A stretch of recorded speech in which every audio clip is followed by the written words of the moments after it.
Pi and phi appear across the physical world with a frequency that suggests they are more than coincidental. We find them in the quantum mechanics of subatomic particles and in the spiral arms of distant galaxies.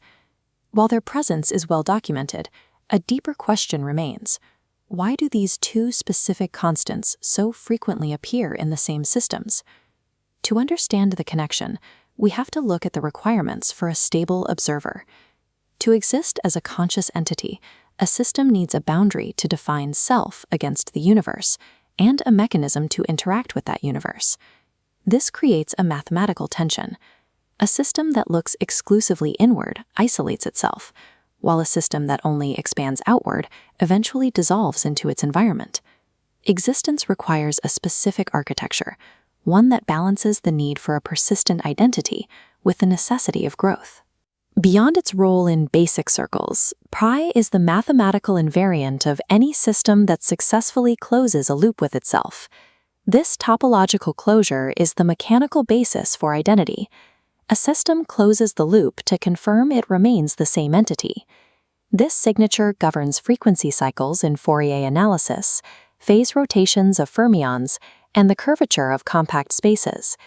But a system defined exclusively by pi is a sealed loop. It has no aperture to the outside world. In this state, identity becomes total isolation. Without a way to interact or learn, a purely pi-driven system remains static and effectively dead. On the other hand, we have phi, the golden ratio. This constant functions as a minimum information growth law.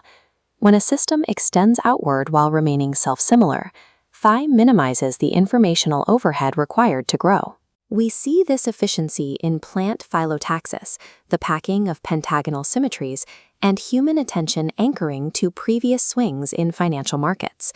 But phi also has a critical weakness.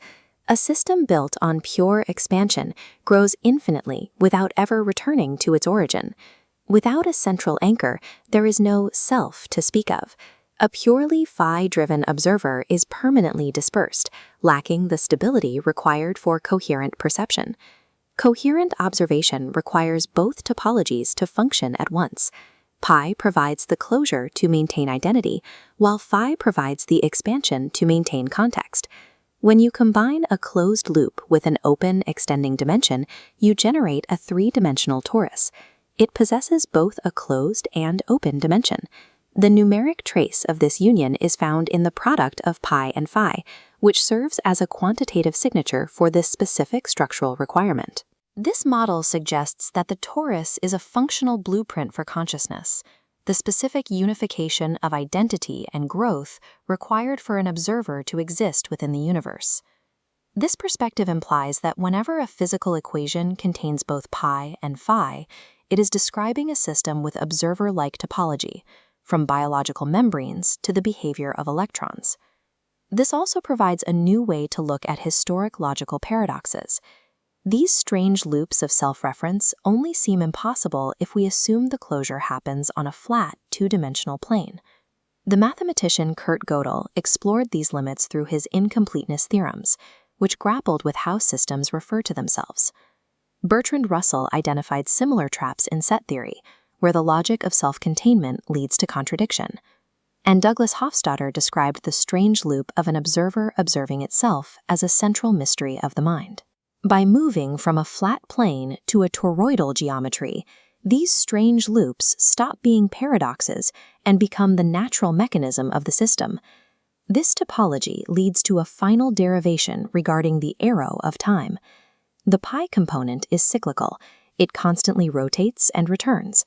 The phi component, however, endlessly grows and never returns. This mathematical asymmetry, the difference between the part of us that returns and the part that expands, is what creates the forward flow of time. Our sense of the present and the future is a direct consequence of the geometry of pi and phi.